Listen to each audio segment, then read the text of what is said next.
قرآن حکیم، سیرت النبی صلی اللہ علیہ وآلہ وسلم، احادیث مبارکہ، فقہی مسائل کا بیان اور بہت کچھ انشاءاللہ تعالی جید علماء کرام کے ساتھ۔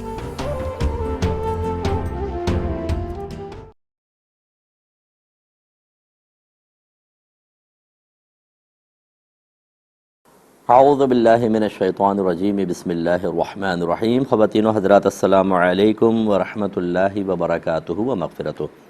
پروگرام احکام شریعت اور فقہ حنفی سے متعلقہ مسائل کے ساتھ آپ کی خدمت میں حاضر ہیں۔ ایک کویسچن کسی نے کیا ہے کہ بعض کمپنیاں ایسی ہوتی ہیں جو شروع میں کہتی ہیں کہ آپ رجسٹریشن کروائیں، پیسے لیتی ہیں، اس کے بعد کہتی ہیں کہ آپ ممبر بنا کے دیں، ہم ممبر کا آپ کو کمیشن دیں گے۔ تو اس طرح لوگ کرتے ہیں، پھر جب بہت سارے پیسے جمع ہو جاتے ہیں تو وہ کمپنیاں فراڈ کر کے بھاگ جاتی ہیں۔ اب یہ کہتے ہیں کہ ایک اگر نوجوان کو اس میں شامل ہو، ہم منع کرتے ہیں کہ ایسا نہ کریں، تو وہ جواب میں کہتے ہیں کہ یار ہمیں تو پیسے مل رہے ہیں، جو ہم نے جمع کرائے تھے وہ ریکور بھی ہو چکے ہیں، اب تو پروفٹ چل رہا ہے، اگر یہ بالفرض فراڈ بھی ہے تو کیا ہوا، ہمیں تو فائدہ ہی ہو رہا ہے، کیا حکم شرع ہوگا؟ دیکھیں، پہلی بات تو یہ کہ ہمارا مذہب اسلام ہر ایسے کام میں انوالومنٹ کو منع کرتا ہے، اور خصوصاً اگر خرید و فروخت کر رہے ہیں یا پیسہ انویسٹ کر رہے ہیں کہ جس میں دھوکے کے امکانات ہوں، تو شریعت اس میں انویسٹمنٹ کو منع کرتی ہے۔ اس کو شرعی اصطلاح میں غرر کہتے ہیں کہ غرر کے امکانات ہوں، دھوکے کے، تو بالکل منع ہوتا ہے۔ اور ایسی کمپنی آپ کو پتہ ہے 50 آئیں، 50 چلی گئیں، جو چلی گئیں وہ کہاں چلی گئیں؟ اگر یہ بالکل طیب حلال تھا اور بالکل پرفیکٹ کاروبار تھا، وہ کہاں گئے؟ کروڑوں روپے لے کے بھاگ جاتے ہیں۔ اب اس نوجوان کا کہنا بالکل غلط ہے کہ یا شیخ اپنی دیکھ، آپ جن کو ممبر بنا کے آپ نے تو رقم لے کے نکل گئے، لیکن آپ دوسروں کو بیچاروں کو پھنسوا دیتے ہیں۔ بعض اوقات وہ اتنے ٹیلنٹڈ نہیں ہوتے کہ مزید ممبر بنائیں، ان کی رقم بھی جاتی ہے اور بیچارے وہ لاس کا شکار ہو جاتے ہیں۔ تو ایسا ہرگز نہ کریں، اور یاد رکھیں کہ اس طریقے سے اگر کسی کو نقصان کا شکار کروا کے، جبکہ غالب گمان یہ تھا کہ نقصان ہو جائے گا، تو پھر آخرت کی گرفت کے لیے تیار رہیں۔ بعض اوقات ایسا ہوتا ہے کہ ہمیں نہیں پتہ ہوتا وہ کمپنی اس قسم کی نہیں ہے، یا وہ کام اس قسم کا نہیں ہے کہ جس میں دھوکے کے امکانات ہوں، اس میں چلیں آپ مشورہ دیں، ایک الگ بات ہے، لیکن جب ایک روز روشن کی طرح بات نمایاں ہے، کتنے ہی ایپس ایسے ہیں کہ جن میں انویسٹمنٹ والے معاملات تھے، ابھی ہمارے پاکستان میں کئی ارب روپے لے کے بھاگ گئے، کیا پتہ نہیں ہے کہ کیا ہو رہا ہے کیا نہیں، لیکن بس اسی رسک کے اوپر کہ شاید ہم ریکور کر لیں، باقی سب جائیں چولہے بھاڑ میں۔ یہ چیز غلط ہوتی ہے، اور اس میں اگر آپ کی وجہ سے کوئی نقصان کا شکار ہوگا تو یاد رکھیں یہاں پیسہ گیا ہے، آخرت میں آپ کو اس کے بدلے میں نیکیاں دینی پڑیں گی، اس لیے اس قسم کے معاملات سے آپ دور رہیں۔ ایک بچی کہتی ہے کہ میری ایک دوست ہے، وہ ایک غیر مسلم سے نکاح کرنا چاہتی ہے مسلمان کر کے، لیکن لڑکی کے گھر والے راضی نہیں ہو رہے، وہ کہتے ہیں کہ نہیں، ہم اس کو نہیں قبول کر سکتے، چاہے یہ مسلمان ہو جائے، کیونکہ ہماری جو سوسائٹی ہے، ہمارے لوگ ہیں، اس کو قبول نہیں کریں گے۔ تو اب وہ تذبذب میں ہے، مجھ سے مشورہ مانگ رہی ہے، میں اس کو کیا مشورہ دوں؟ دیکھیں، بالکل ٹھیک ہے، اور جتنے یہ لڑکی کا ہی نہیں، جو لڑکے بھی ایسے ہیں کہ جو غیر مسلمین سے دوستی کر کے چاہتے ہیں کہ ان کو کلمہ پڑھا کے مسلمان کر لیں، یہ اچھی طرح یاد رکھیں، میں سب کو بار بار سمجھاتا ہوں کہ ایسے رشتے نہ کریں۔ اگر آپ نے کلمہ پڑھ کے کروا کے مسلمان بھی کر لیا، پہلی بات تو یہ کہ وہ نکاح کے لیے مسلمان ہو رہا ہے یا ہو رہی ہے، کوئی اللہ کے لیے نہیں ہو رہی، نہ اسٹڈی کی، نہ قرآن پڑھا، نہ حدیث پڑھی، تو وہ تو آپ ہی کے لیے ہو رہا ہے۔ اگرچہ وہ کلمہ پڑھیں گے تو ان کو مسلمان مانا جائے گا، اس کا انکار نہیں ہے، لیکن آپ خود سوچئے کہ ایسا اسلام کس قدر ناقص اور کمزور ہوگا کہ جو صرف نکاح کے لیے کیا جائے۔ دوسری بات یہ ہے کہ آپ نے صرف کلمہ پڑھا دیا تو جو کفریہ عقائد تھے ان کے ذہن میں، جو باطل عقائد تھے، جن کو وہ معبود سمجھتے تھے، کیا وہ سب ایک دم ذہن سے محو ہو جائیں گے؟ لازم باتیں نہیں ہوں گے۔ کلمہ پڑھ کے ہم مانیں گے مسلمان ہیں، پھر اگر وہی عقیدہ اس کے ذہن کے اندر ہوں گے، پھر وہ اس کو اسلام سے باہر کر دیں گے، پھر کیا ہوگا؟ یہ تعلقات جسمانی کیا شرعی حیثیت رکھیں گے؟ پھر ایسے لوگوں کے کیا آپ اگر لڑکی ہے تو کیا سسرال چھوڑ دے گی؟ اگر لڑکا ہے، اس نے غیر مسلم لڑکی کو صرف کلمہ پڑھا کے مسلمان کیا تو ننیال چھوٹ جائے گا؟ نہیں، جب بچے پیدا ہوتے ہیں پھر وہاں جاتے ہیں اور وہاں عبادات کرتے ہوئے دیکھتے ہیں، وہ لوگ اپنے مذہب کی تعلیمات کو ذہن میں ڈالنے کی کوشش کرتے ہیں اور بچے ڈبل مائنڈ ہو جاتے ہیں، اور بہت خطرناک صورتحال ہوتی ہے۔ اور میں نے جو مشاہدہ کیا اکثر وہ ایسا ہوتا ہے کہ غیر مسلمین مسلمان کلمہ پڑھ کے مسلمان ہو گئے، وقتی جوش تھا، ایک ضرورت محسوس ہوئی، اس کے بعد وہ کیفیات بدل گئیں، ذہن چینج ہوا، دوبارہ کنورٹ ہو گئے، اور پھر بچوں، عورت ہے تو بچوں کو بھی ساتھ لے جاتی ہے۔ ایک نوجوان نے کہا کہ میرے دونوں بچوں کو ساتھ لے گئے اور غیر مسلم بنا دیا، تو آپ کو پہلے خیال نہیں تھا؟ اب ہمارا مشورہ یہ ہے، پہلی بات تو یہ کہ لڑکی کا معاملہ زیادہ سینسٹیو ہوتا ہے، اگر اس کے پیرنٹس نہیں مان رہے تو وہ نکاح نہیں کر سکتی، یاد رکھیں۔ غیر کفو میں نکاح نہیں کرے گی، مذہب اسلام نے منع کیا ہے۔ لڑکا ہو تو وہ کر سکتا ہے، لیکن اس کے لیے میری گزارش یہ ہے، کیونکہ لڑکے میں کفو کا اعتبار نہیں ہوتا، ہم پلہ ہم نظیر کا اعتبار نہیں کیا جاتا، مذہب اسلام کی روشنی میں فقہائی فرماتے ہیں۔ ان کے لیے ہمارا مشورہ بہرحال یہ ہوتا ہے کہ پہلے ان کو آپ کہیں کہ اب ہم کلمہ پڑھ کر آپ کو 1 سال تک دین اسلام سیکھنا ہوگا، وہ 1 سال تک دین اسلام سیکھیں، اس میں وہ پھر جو پڑھانے والا ہوگا وہ ان کے عقائد باطلہ کو واضح کرے گا، اسلام کے عقائد کو ظاہر کرے گا، پھر اسلام کی تعلیمات بتائے گا، تو 1 سال بعد بھی اگر ان کا ذہن بنا رہا تو پھر چلیں نکاح کریں، لیکن اس سے پہلے ہرگز نہ کریں۔ اور آخری بات بس میں یہ کہنا چاہتا ہوں، آپ کہتے ہیں جی ہم کلمہ پڑھا کے مسلمان کر رہے ہیں، تو یہ مسلمانی کا جو آپ ایک مطلب ایک ظاہری معاملہ کر رہے ہیں، کیوں کر رہے ہیں؟ اس لیے کہ وہ مسلمان ہو جائے؟ تو صرف کلمہ پڑھ کے مسلمان ہو کے کیا ہوگا مجھے یہ بتائیے؟ آپ خود تو اسلام پہ عمل نہیں کرتے، آپ خود قرآن نہیں پڑھتے، حدیث نہیں پڑھتے، نمازیں نہیں پڑھتے، اگر اسلام کی کوئی تعلیم آپ کے سامنے پیش کرے تو آپ ناراض ہو جاتے ہیں، آپ کہتے ہیں اسلام بڑا سخت مذہب ہے۔ کون سے اسلام کی طرف اس کو بلا رہے ہیں؟ صرف نکاح کرنے کے لیے آپ نے کلمہ پڑھایا، اس کے بعد بس پھر نہ خود اسلام میں داخل صحیح طریقے سے؟ اللہ تو فرمایا کہ یا ایھا الذین آمنوا ادخلوا فی السلم کافہ، اے ایمان والو اسلام میں پورے پورے داخل ہو جاؤ۔ کیا جس کو آپ نے کلمہ پڑھایا جب وہ آپ کے اسلام سے دور ہونے کو دیکھے گا تو یہ نہیں کہے گا کہ صرف نام کا کلمہ پڑھا لیا، خود تو تم عمل نہیں کر رہے؟ اس پہ بھی ذرا توجہ کریں، امید ہے کہ بات سمجھ میں آئی ہوگی۔ ایک بھائی نے فرمایا کہ کوئی ایسی دعا بتائیں کہ میری صحت اچھی رہے اور کوئی بیماری نہ آئے، اور گھر میں اگر ہو تو بیماریاں دور ہو جائیں۔ ایسی کوئی بھی دعا نہیں ہے، یاد رکھیے۔ کوئی لوگ دیں گے بھی تو بہرحال آپ پڑھیں، حدیثوں میں بھی ہیں، لیکن اس میں کوئی گارنٹی نہیں ہوتی کہ بعد میں بیماری نہیں آئے گی۔ اللہ تبارک و تعالی نے بیماری اور دیگر چیزوں کی صورت میں ہمارے لیے کچھ دنیا میں آزمائشیں رکھی ہیں۔ یہ تمنا کرنا کہ مجھے کوئی تکلیف ہی نہ پہنچے، یہ بالکل ایسا ہے جیسے آپ ایگزامینیشن ہال میں بیٹھیں اور آپ یہ کہیں کہ میں مجھے پیپر ہی نہ دو، بالکل، اور اگر دو تو میری مرضی کے کویسچن ہونے چاہیے اس میں، ورنہ میں امتحان ہی نہیں دے رہا۔ یہ کیا بات ہو گئی؟ تو یہ بات سمجھ لیں، دنیا کے اندر اللہ نے بھیجا ہے، ہماری مرضی نہیں چلے گی، ہمیں یہ دیکھنا چاہیے اللہ تعالیٰ تو ہم سے کیا چاہتا ہے۔ عافیت مانگیں اور آزمائش کا سوال نہ کریں، گناہوں سے بچیں، نیک اعمال کریں۔ اس کے باوجود اگر اللہ تعالیٰ آزمائش ہم پر ڈالتا ہے تو ہمیں کہنا چاہیے اللہ ہم تیری رضا پر راضی ہیں۔ اچھا، اب اس کا مطلب یہ نہیں ہے کہ آپ اس کو دور کرنے کے لیے عمل نہ کریں۔ میرے نبی کریم صلی اللہ علیہ وسلم کی سنت ہے، نظریہ ٹھیک ہونا چاہیے، عقیدہ ٹھیک ہو، اے اللہ میں تیری رضا پہ راضی ہوں، جس حال میں رکھے، اور اس کو اگر تکلیف والا معاملہ ہے تو اس کو ختم کرنے کے لیے کوشش کرنا، اس میں کوئی حرج نہیں، میرے آقا صلی اللہ علیہ وسلم کی سنت ہے، لیکن نظریہ ٹھیک ہونا چاہیے۔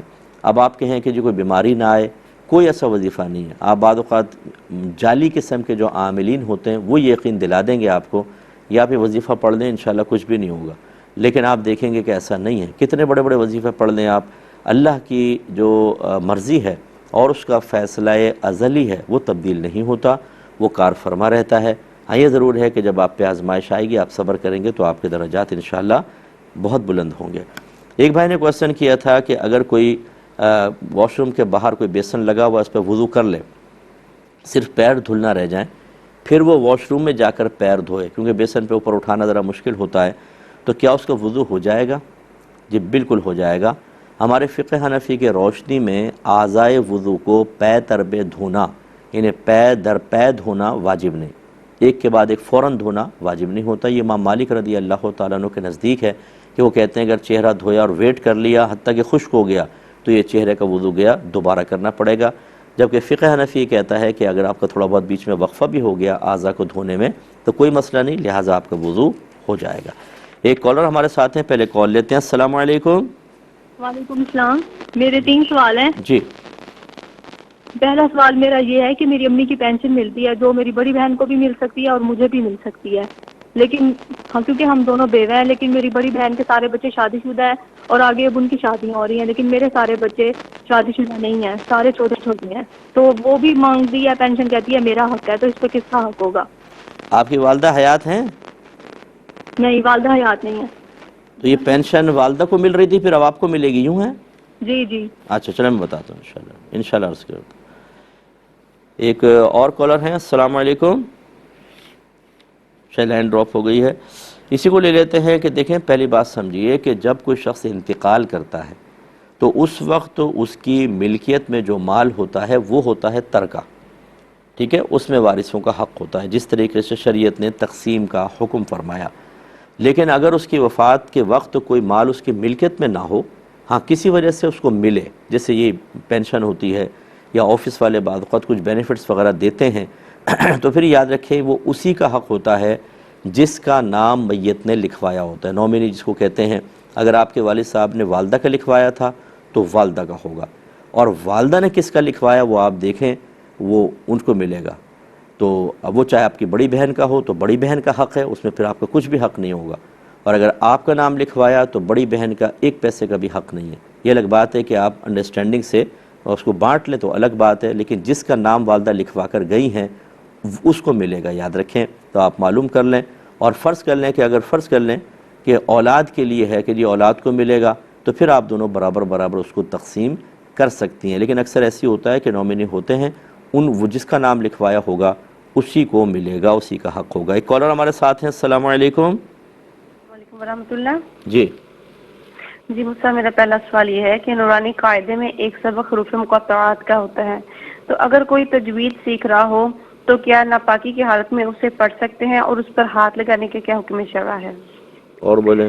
جی میرا دوسرا سوال یہ ہے کہ اگر روزے کی حالت میں تھوڑی سی قے آئے جو منہ بھر نہ ہو اور انسان اسے حلق سے نیچے اتار لے تو روزے کے فساد کا کیا حکم ہوگا؟ اور بولیں۔ جی میرا اگلا سوال یہ ہے کہ اگر دعائے قنوت پڑھنے کے دوران یاد آئے کہ تکبیر قنوت نہیں پڑھی تھی تو کیا تکبیر کی طرف لوٹے یا آخر پر سجدہ سہو کر لے؟ اور بولیں۔ اسی طرح اگر کسی نے ابھی 2 یا 3 الفاظ ہی دعائے قنوت کے پڑھے تھے اور پھر اس کو یاد آنے پر اس نے تکبیر قنوت لگا لی تو اب سجدہ سہو کا کیا حکم ہوگا؟ ٹھیک ہے بتا دو۔ ایک اور کالر ہیں، السلام علیکم۔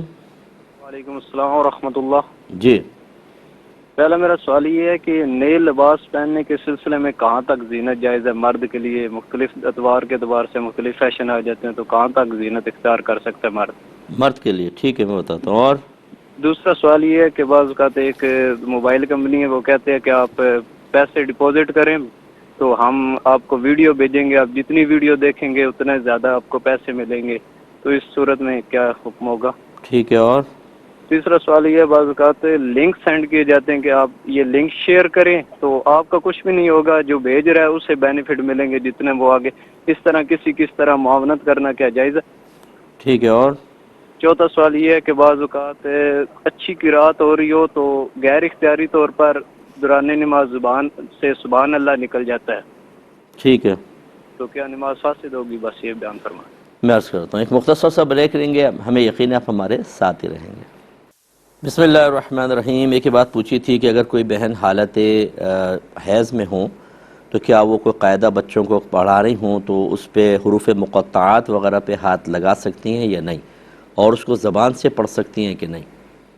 دیکھیں اگر الگ الگ لفظ لکھے ہوتے ہیں نا تو پھر یہ قرآن نہیں کہلاتا۔ ویسے جیسے الحمد لکھا ہے، اس میں جلالت لکھا ہوا ہے، حالانکہ قرآن میں آئے ہیں، لیکن جب علیحدہ علیحدہ لکھے ہوئے ہیں تو پھر یہ قرآن نہیں کہلائیں گے، اس وقت آپ ان کو پڑھ سکتے ہیں۔ لیکن حروف مقطعات چونکہ ان کے معنی ہمیں معلوم نہیں، ہو سکتا ہے کہ یہ ایک لفظ ایسا ہو کہ جس میں بہت ہی آیات کا مفہوم ایسا ہو کہ مطلب پوری آیت کے برابر ہی کوئی ایسا مفہوم حاصل ہو رہا ہو۔ احتیاط بہتر ہے کہ حروف مقطعات میں انسان احتیاط کرے، اس کو نہ پڑھیں یا حرف حرف کر کے پڑھیں، جیسے کاف ہے تو وقفہ کر لیں، ہا ہے تو وقفہ کر لیں، ورنہ اگر لفظ کا اعتبار کریں تو بہرحال کر سکتے ہیں۔ احتیاط اچھی ہے۔ باقی جو الفاظ ہیں اس میں تو آپ کو بتایا کہ آپ بالکل کر سکتے ہیں، لیکن اس میں بھی اگر ایک لفظ ذکر کرتے ہیں، آپ کو پتہ ہے کہ آیات توڑ کے لکھی ہوئی ہے تو قرآن کی نیت پھر بھی نہیں کریں گے، بس لفظ پڑھنے کی نیت کریں تو ایسی صورت میں اس کی گنجائش نکلتی ہے۔ یہ کہتی ہیں کہ اگر حالت روزہ میں تھوڑا سا اندر سے کچھ خارج ہوا لیکن منہ بھر قے نہیں ہے اور کچھ اندر لوٹ گئی تو کیا حکم ہوگا؟ دیکھیں اندر اگر تھوڑی بہت چلی جاتی ہے، جیسے گلے میں مطلب مرچیں وغیرہ آ جاتی ہیں یا تھوڑا بہت آ گیا تو اس سے روزے پہ فرق نہیں پڑتا۔ اگر منہ بھر قے ہوتی اور پھر اندر لوٹتی اور چنے کے برابر کم از کم لوٹتی تو پھر روزہ ٹوٹ جاتا. جان بوجھ کے لے جانا نہیں چاہیے، لیکن اگر چلا گیا تو منہ برقع نہ ہو تو پھر رودا نہیں جائے گا. ایک یہ کہتے ہیں کہ انہوں نے کہا کہ تکبیر قنوت بھول گئیں اور ہم نے مطلب دعائے قنوت سٹارٹ کر لی، پھر یاد آئی، تو کیا آپ پیچھے واپس چلے جائیں یا اس کو کنٹینیو رکھیں اور آخر میں سجدہ سہو کر لیں؟ ایسے ہی دعائے قنوت کے بارے میں مسئلہ دیکھیں، ان کے اندر لوٹنا نہیں ہوتا ہے، صرف سورت کا بس مسئلہ یاد رکھیے گا کہ مثلا آپ نے الحمد نہیں پڑھی اور سورت پڑھ لی، پھر آپ رکوع میں چلے گئے، یاد آ گیا واپس لوٹ آئیں، الحمد پڑھیں، سورت پڑھیں اور پھر آپ رکوع کریں. اسی طرح آپ نے الحمد پڑھی اور رکوع کر دیا، سورت رہ گئی، یاد آئی واپس آئیں، سورت پڑھیں اور رکوع کریں. یہ 2 رکوع نہیں کہلائیں گے، آخر میں سجدہ سہو ہوگا. لیکن دعائے قنوت وغیرہ کے اندر یا تکبیر قنوت رہ جائے تو واپس لوٹنے کا حکم نہیں ہے، آپ کنٹینیو رکھیں اور آخر میں سجدہ سہو کر لیں. ایک کالر ہمارے ساتھ ہیں. السلام علیکم. وعلیکم السلام ورحمۃ اللہ وبرکاتہ. جی بھائی جان. مفتی صاحب میرے 2 سوال ہیں. ایک جو پرائز بانڈ بڑے ہوتے ہیں نا 40,000 والے 25,000، وہ رجسٹرڈ ہوتے ہیں، گورنمنٹ کے پاس ہوتے ہیں، جی اکاؤنٹ کھولنا پڑتا ہے، اس میں پرافٹ بھی دیتے ہیں. تو آپ نے کسی جگہ فرمایا تھا کہ پرافٹ والے جو ہے پرائز بانڈ نہیں ہونے چاہیے. وہ جو ان کا پرافٹ ملتا ہے نا، ہم دے دیتے ہیں کسی کو بغیر ثواب کی نیت سے. تو وہ پوچھنا تھا، تو اس بارے میں شریعت کا کیا حکم؟ کوئی اس میں بھائی اگر نکلے تو ہم اس کو استعمال کر سکتے ہیں یا چلیں بتا کیا صورت انشاءاللہ. مارکیٹ میں نہیں مل. دوسرا سوال یہ ہے کہ ہم اپنے زمانہ جعلیت میں جب اسکول کالج میں پڑھتے تھے تو کوئی کتاب وغیرہ چھپا لیتے تھے لائبریری سے یا کوئی کالج کی لائبریری سے یا کوئی اس طرح کر لیتے تھے، تو اس کی معافی کے لیے وہ کیا صورتحال ہے اس کا؟ ٹھیک ہے، میں عرض کرتا ہوں. ایک اور کالر ہیں. السلام علیکم. شاید لائن ڈراپ ہو گئی ہے. ایک بھائی نے کویسچن کیا کہ مرد کے لیے نیا لباس پہننا، مختلف ڈیزائن کے کپڑے پہننا، یہ زینت اختیار کرنے کا کیا حکم ہے؟ دیکھیں، مرد ہو یا عورت، جائز زینت اختیار کرنا منع نہیں ہے. اللہ تعالیٰ فرماتا ہے خذوا زینتکم عند کل مسجد، یعنی ہر نماز کے وقت. یہاں مسجد سے مراد مسجد میں جو سجدہ کرتے ہیں جس وجہ سے نماز ہے وہ مقصود ہے کہ ہر نماز کے وقت کے لیے زینت اختیار کرو. بعض نے اس کو لباس کے ساتھ مخصوص کیا، بے شمار مفسرین نے کہا ہے کہ مطلقاً زینت تو مرد کے لیے زینت جائز ہے. خود نبی کریم صلی اللہ علیہ وسلم نے ایک صحابی سے فرمایا کہ تمہارے پاس مال نہیں؟ وہ بڑے مفلوق الحال سے تھے. انہوں نے کہا رسول اللہ ہر قسم کا مال ہے. سرکار نے ارشاد فرمایا پھر تم پر اللہ کی نعمت کا اثر ظاہر ہونا چاہیے. ایک روایت میں سرکار نے فرمایا تم جو چاہے پہنو، جو چاہے کھاؤ پیو، لیکن اس میں 2 چیزیں نہ ہوں، ایک اسراف اور دوسرا تکبر. اس کا مطلب ہے ہم زینت اختیار کر سکتے ہیں تو اس میں اسراف اور تکبر نہ ہو. دوسرا نبی کریم صلی اللہ علیہ وسلم نے ارشاد فرمایا کہ جو جس قوم کی مشابہت اختیار کرے وہ انہی میں سے ہے. یعنی ایسا کوئی خاص لباس جو ہمارا یہاں عام نہ ہو، غیر مسلمین کی علامت ہو کہ پہنے تو دور سے پہن کر آ رہے ہوں تو لوگ سمجھیں کافر آ رہا ہے. ایسا اگر کوئی لباس جو میری نالج میں نہیں ہے کہ آج ایسا کوئی لباس ہو، بہرحال لیکن اصول یہی ہے کہ ایسی کوئی زینت اختیار کرنا بھی منع ہوگا. ایسے ہی ایسی کوئی زینت اختیار کرنا جس میں عورتوں کے ساتھ مشابہت ہو جائے، کہ نبی کریم صلی اللہ علیہ وسلم نے ارشاد فرمایا کہ جو مرد عورتوں کی اور جو عورتیں مردوں کی مشابہت اختیار کریں ان پر اللہ کی لعنت ہے. تو ہماری بعض بھائی بہنوں کو جب ہم یہ اس طرح کی حدیثیں سناتے ہیں تو وہ بظاہر ہماری مخالفت کرتے ہیں لیکن حقیقتاً وہ اپنے نبی کی مخالفت کرتے ہیں. یہ غلط ہوتا ہے. اس لیے کوئی ایسی زینت آپ اختیار نہیں کر سکتے، چاہے وہ لباس میں ہو چاہے زیور میں، کہ عورتوں کے ساتھ اس کی مشابہت ہو. ایسے ہی ایسی زینت اختیار نہیں کر سکتے جس میں آپ کا ستر ظاہر ہو. جیسے آج کل جینس کی پینٹیں ران کے اوپر سے پھاڑ دی ہیں، ران نظر آ رہی ہے، گھٹنے. یہ تو خواتین بھی پہن رہی ہیں، بعض لڑکیاں، اور کوئی بے پرواہ نہیں ہے. عورت کا تو سارا جسم ستر ہے، چھپانے کی چیز، اور مرد کا بھی کم از کم ناف کے نیچے سے لے کر اور گھٹنے کے نیچے تک کا حصہ بدن چھپانا لازم ہے، لیکن وہ نہیں کرتے ہیں. اور اسی طرح ایک لباس شہرت بھی منع ہوتا ہے. ایسا منفرد لباس پہننا کہ لوگ پلٹ کے مجھے دیکھیں، اس طرح کے لباس کو بھی منع کیا. نبی کریم صلی اللہ علیہ وسلم نے فرمایا جس نے دنیا میں لباس شہرت پہنا اللہ تعالیٰ اس کو آخرت میں ذلت کا لباس پہنائے گا. تو یہ بھی منع ہوتا ہے کہ اس طرح کے مختلف ایسے اچھوتے سے قسم کے مردوں کے لیے لباس بنائیں کہ جس کو بازار میں نکلے تو ہر ایک پلٹ کے دیکھ رہا ہو. صحیح نہیں ہے. اس لیے تمام چیزوں کو تھوڑا خیال رکھیں تو انشاءاللہ پھر مرد کے لیے اس کے علاوہ کی زینت اختیار کرنے میں کوئی مسئلہ نہیں ہے۔ کالر ہمارے ساتھ ہیں، السلام علیکم۔ وعلیکم السلام۔ جی وعلیکم السلام۔ اپنے ٹیلی ویژن کی آواز بند کر دیں، 20واں سال ہے یہ ہمیں کہتے لیکن مجال ہے کہ جو آپ لوگ عمل کر لیں اس کے اوپر، چھوڑ دیں، دوبارہ کر لیجئے گا، کوئی بات نہیں۔ یہ بھائی نے کہا کہ بعض موبائل کمپنیز یہ آفر کرتی ہیں کہ ہم آپ کو ویڈیوز بھیجیں گے، آپ جتنی ویڈیوز دیکھیں گے اتنے ہم آپ کو پیسے دیں گے، کیا یہ کرنا صحیح ہے؟ دیکھیں، اگر ان ویڈیوز میں کوئی ناجائز چیز نہیں ہے، اسلام کے خلاف ہو، اخلاقیات کے خلاف ہو، گناہ پر مشتمل ہو، مخرب اخلاق جس کو کہتے ہیں کہ آپ کے اخلاق اور کردار کو بگاڑنے والا کوئی مواد نہ ہو، تو پھر یہ ارننگ کا سلسلہ بالکل جائز ہے، آپ ویڈیو دیکھ کر ارن کر سکتے ہیں، ٹھیک ہے۔ لیکن یہ مطلب یہ بھی دیکھ لیں کہ اس کے ایسے منفی اثرات آپ پہ مرتب نہ ہوں کہ آپ پھر اللہ تبارک و تعالیٰ کی اطاعت سے ہی دور ہو جائیں، کہ آپ نے پیسے ارننگ کے چکر میں کہ گھنٹے وہ کرتے چلے جا رہے ہیں، دیکھتے جا رہے ہیں، اس کے بعد دل پر اور ذہن پہ اتنا بوجھ طاری ہو گیا کہ نہ نماز پڑھنے کو دل چاہ رہا ہے، نہ قرآن پڑھنے کو دل چاہ رہا ہے، نہ مسجد میں جانے کو دل چاہ رہا ہے۔ ایسی ارننگ محبوب و مطلوب نہیں ہوتی۔ یہ بھی دیکھ لیجئے کہ اس کے سائیڈ ایفیکٹ ایسے نہ ہوں کہ آپ آخرت کی تیاری سے بالکل غافل ہو جائیں، اس کا بس خیال رکھیں۔ لیکن انہوں نے کہا کہ بعض اوقات وہ کچھ بھی نہیں کرنا ہوتا، وہ کہتے ہیں اس لنک کو شیئر کریں، ہم آپ کو اتنا دیں گے۔ یہ میں آپ کو پہلے بتا دوں، آپ لنک شیئر کریں گے ملے گا کچھ بھی نہیں آپ کو۔ یہ بھی ایک فراڈ ہوتا ہے بہت بڑا کہ لنک شیئر کریں، آپ 10 کو 12 کو 15 کو 20 کو اپنے واٹس ایپ میں کریں گے، اب آپ جا کے جب وہ ان کی بتائی ہوئی پوری تفصیل کے مطابق کلک کر کے وہاں تک پہنچیں گے تو پتہ چلے گا آگے کچھ بھی نہیں ہے یہ، اور آپ آگے والوں کو بھیج کر انہیں بھی آزمائش میں ڈال دیتے ہیں، وہ بھی اسی لالچ کے اندر کر رہے ہوتے ہیں، ان کی ایڈورٹائزمنٹ ہوتی چلی جاتی ہے اور یہاں والے ہمارے لوگ بیوقوف بن رہے ہوتے ہیں۔ یہ چیز ہرگز نہ کیجیے گا۔ اگر آپ سمجھتے ہیں کہ اس طرح کرنے سے آپ خود بیوقوف بنے تو پھر جتنوں کو آپ نے اس تکلیف میں مبتلا کیا ان کا وبال آپ کے اوپر ہوگا، اس میں تھوڑا سا اجتناب کرنے کی ضرورت ہے۔ یہ کہ کہتے ہیں کہ بعض اوقات ہم نماز پڑھ رہے ہوتے ہیں، امام صاحب کی قرات اتنی خوبصورت ہوتی ہے کہ جب وہ بیچ میں وقفہ کرتے ہیں تو بے اختیار زبان سے سبحان اللہ نکل جاتا ہے، تو نماز کا کیا حکم ہوگا؟ اس میں کوئی حرج نہیں ہے، اگر آپ ویسے سبحان اللہ کہہ دیتے ہیں تو کوئی مسئلہ نہیں ہے۔ ہاں، اگر کوئی ایسی آیت پڑھی جس میں کوئی مطالبہ ہو اور آپ اس کے جواب کی نیت سے کوئی لفظ کہتے ہیں تو پھر یاد رکھیے کہ آپ کی نماز فاسد ہو جائے گی۔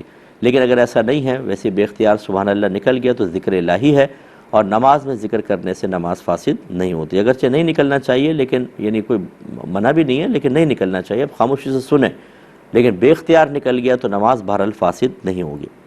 یہ کہ کہتے ہیں کہ جو یہ پریمیئر بانڈ کہلاتے ہیں غالباً، یہ اگر ہم لیتے ہیں تو پھر ہمیں اس پر سود ملتا ہے، اگر انعام نکل رہا ہے تو وہ الگ بات ہے، اور سود بھی ملتا رہتا ہے، تو اس کا لینا کیسا ہے، اور اس سود کو اگر ہم لے کر بغیر ثواب کی نیت کے صدقہ کر دیں تو کیا حکم شرع ہوگا؟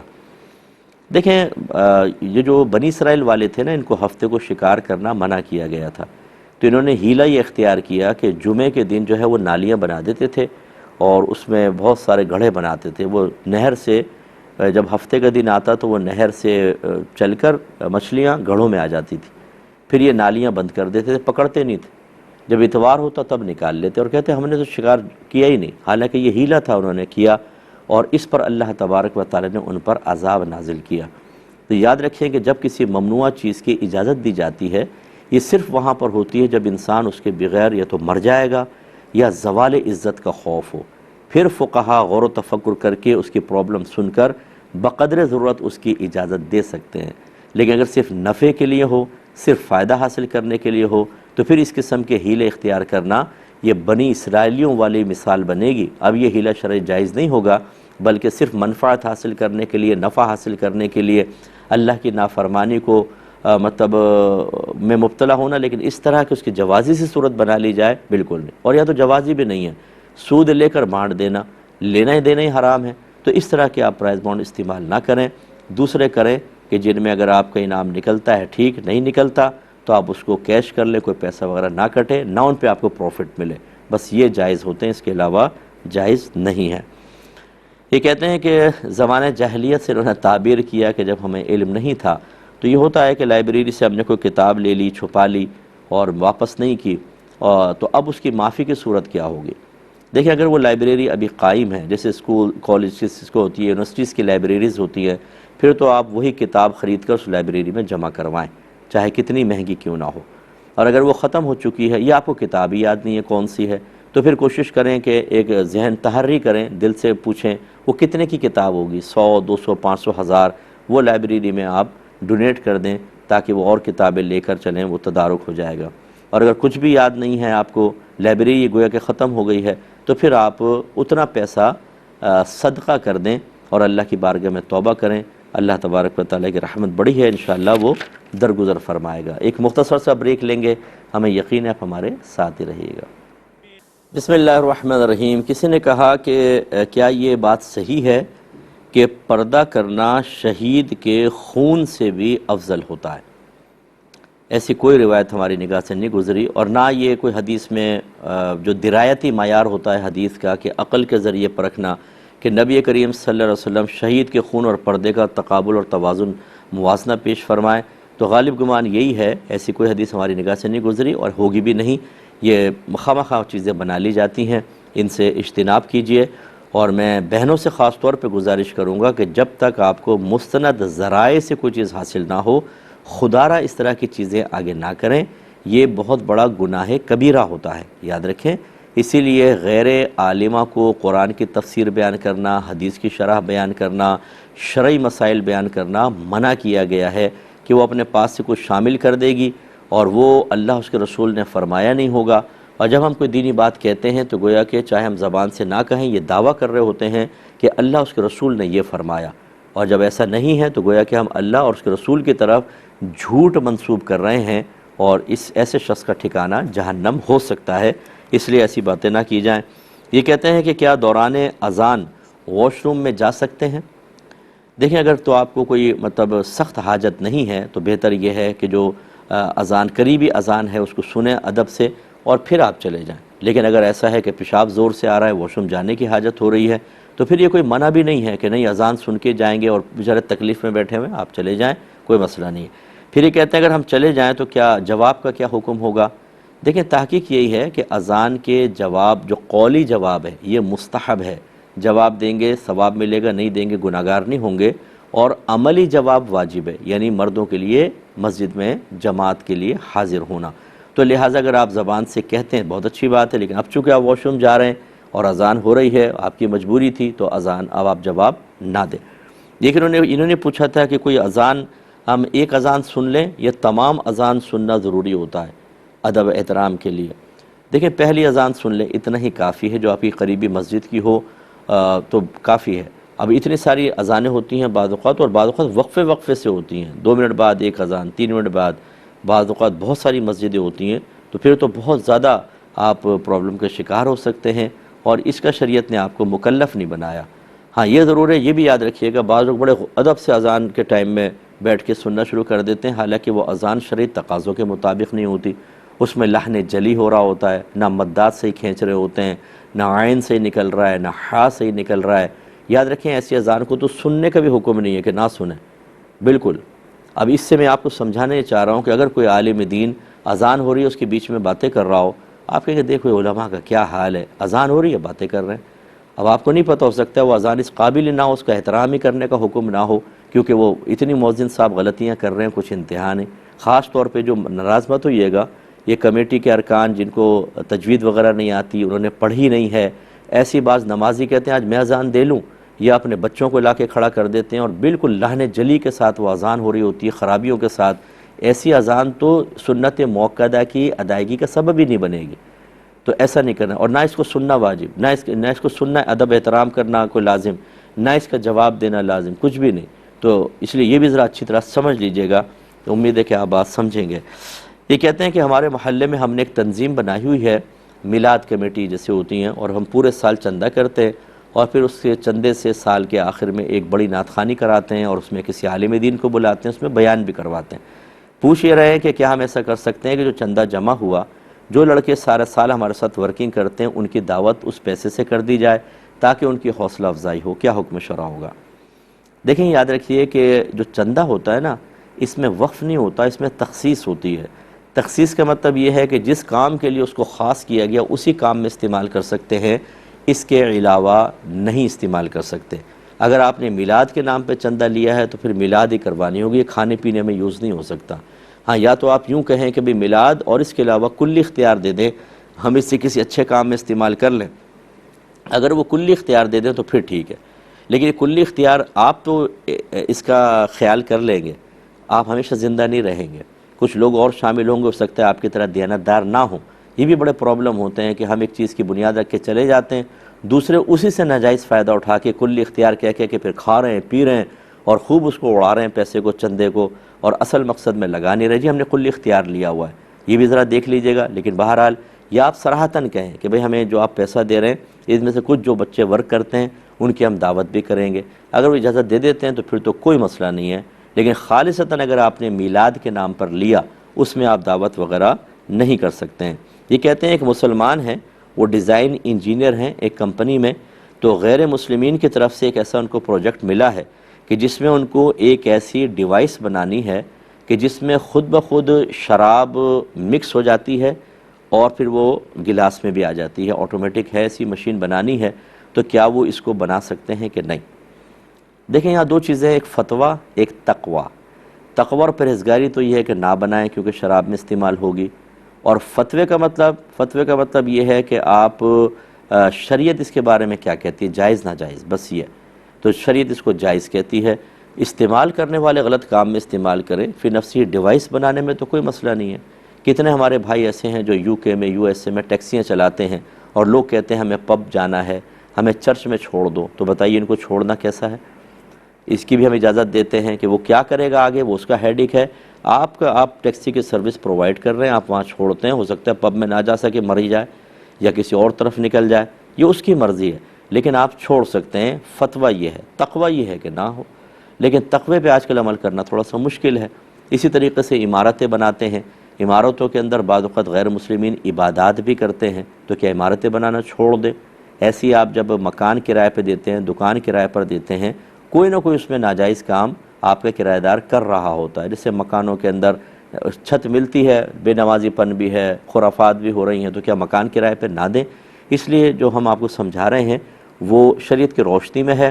اگر کوئی شخص اپنے اوپر سختی کرتے ہوئے ایسی چیزیں چھوڑنا چاہتا ہے کہ شریعت اجازت تو دیتی ہے لیکن وہ سمجھتا ہے کہ میرا دل اس کو قبول نہیں کر رہا، یا میں ہو سکتا ہے کہ اس کے بعد بے احتیاط ہو جاؤں اور گناہ میں مبتلا ہو جاؤں، تو جس کو کہتے ہیں تقویٰ، وہ رک سکتا ہے۔ حضرت عمر فاروق رضی اللہ تعالیٰ عنہ فرماتے ہیں کہ میں نے 70 حلال چیزیں فقط اس خوف سے چھوڑ دیں کہ کہیں میں حرام میں نہ جا پڑوں، تو یہ تو تقویٰ ہے۔ اور اگر آپ فتوے پہ عمل کریں تو کوئی مسئلہ نہیں، اور یہ دور میں آپ کو مشورہ یہ دیتا ہوں، یہ فتوے کا دور ہے۔